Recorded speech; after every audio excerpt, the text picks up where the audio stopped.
So, um, Google's algorithm is no longer just an algorithm. It is now heavily weighted towards Gemini, which is their large language model or AI model that is looking on the web and trying to make heads or tails of what it is you're looking for. So it used to be that people would Google something along the lines of HVAC repair in Houston. And then it was almost more like you're looking in the yellow pages to call somebody. And a lot of business owners are trying to be at the top of Google. Well, that game has totally changed. You're not trying to be at the top of a Google search today. If ChatGPT is not recommending your company, there's a large portion of the population who's just not going to know about you because they're no longer asking Google. They're asking their chat agent.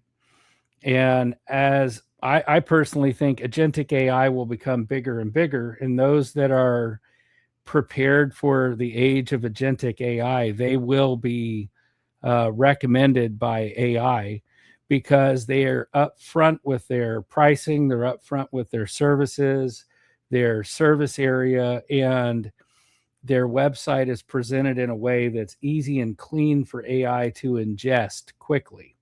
So anyway, going back to the website that I built for my friend, it used to be if I was building a website for somebody, I'd have to write a bunch of copy, and I'd have to move pictures around and play with code to get things just right. And you're talking, I don't know, several hours to get that done, sometimes a couple of days, depending on how many pages you're doing. And in this case, I had a phone call with my friend Jay, and I recorded it with my MP3 player, and we talked about, every aspect of his business. Like, he's a Santa Claus in Western North Carolina. I don't know anything about being a Santa Claus. Tell me about it.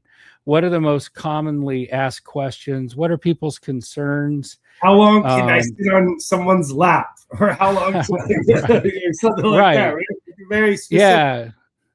Yeah. I mean, all of those, questions, we discussed them. And when I was done, I took that recording, I uploaded it to my agent, and I also said, here's the color palette I want you to use. Here's the file path to the images I want you to put on that website. And I want you to take that entire conversation, give me a transcription, a summary, and out of that, derive a scope of work. And from there, we're going to build him a website. And because he didn't have a website before, and it was kind of a good opportunity for me to experiment, I did not even review the scope of work. I said, just do it, go build it. And sure, it took 45 minutes or so, but when it was done, it was about 96% of the way there. And of course, there were some little, okay, let's clean this up or clean that up or whatever. But the majority of the site was like on par, it was solid. Okay. But then I noticed in the lower right-hand corner, the chat bot was there. And I went, wait a minute. I know we discussed that on the call, but yeah, so we had a little technical difficulty there, but I'm back. All right.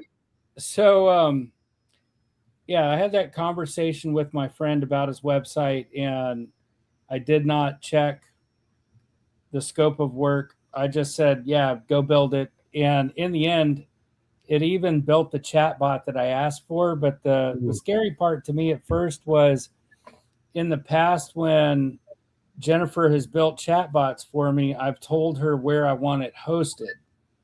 But this time, she chose where to host it, and I wasn't sure what she had chosen. And so I was like, okay, now wait a minute.